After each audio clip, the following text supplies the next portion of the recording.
Hi tip city YouTube viewers. ఉడకబెట్టిన గుడ్లతో మనం మిర్చీలు చేసుకుంటే చాలా టేస్టీగా చాలా బాగుంటాయి. చాలా సులభం కూడా. కావాల్సిన పదార్థాలు: శనగపిండి పావు కేజీ, నూనె డీప్ ఫ్రైకి సరిపడినంత, వాము హాఫ్ టేబుల్ స్పూన్, వంట సోడా పావు టేబుల్ స్పూన్, సాల్ట్ టేస్ట్కు తగినంత, ఎగ్స్ నేను 3 తీసుకుంటున్నా. ఒక బౌల్ తీసుకొని శనగపిండి బౌల్లో పోసుకొని వాము, వంట సోడా, సాల్ట్ దాంట్లో మిక్స్ చేసుకోవాలి.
మధ్యలోకి 2 భాగాలుగా వేసుకోవాలి.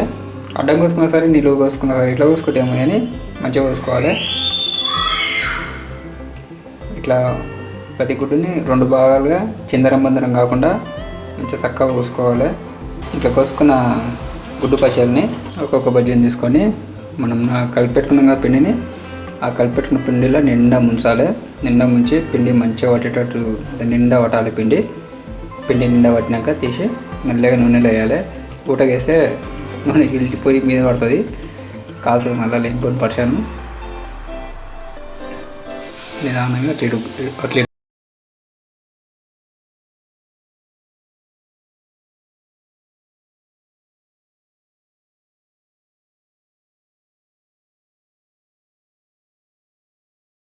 అట్లా కూడా ఏమైందంటే గుడ్డు బజ్జీలు ఒక్కొక్కసారి పట్ట సౌండ్ వస్తాయి.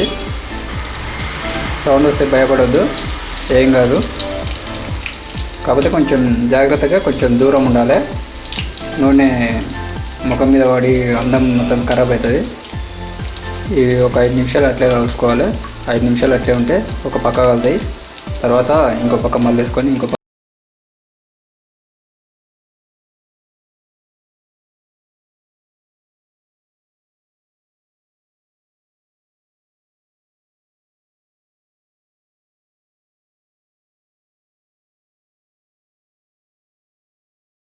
లేట్ అయినా మంచిగా కలుతాయి. పెద్దగా పెట్టుకుంటే తొందరగా కలుతాయి కానీ మాడిపోతాయి, మళ్ళీ అంతా గలీజ్ అవుతుంది.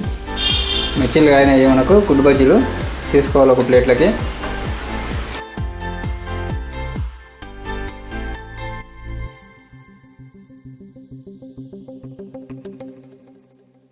గుడ్డు బజ్జీల్లో ఎటువంటి కారం మసాలాలు లేవు కాబట్టి ఇప్పుడు మనం దానికి సరిపడా కొంచెం కారం మసాలా తయారు చేసుకుందాము.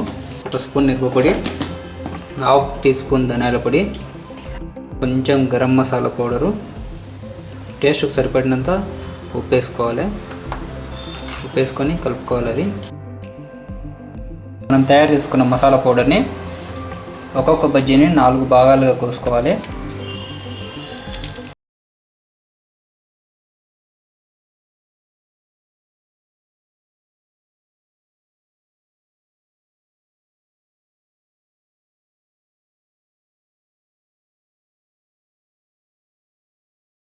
పౌడర్ చల్లుకున్నాక ఇక మనం అందులోకి ఉల్లిగడ్డలు యాడ్ చేసుకొని తింటే అయిపోతుంది.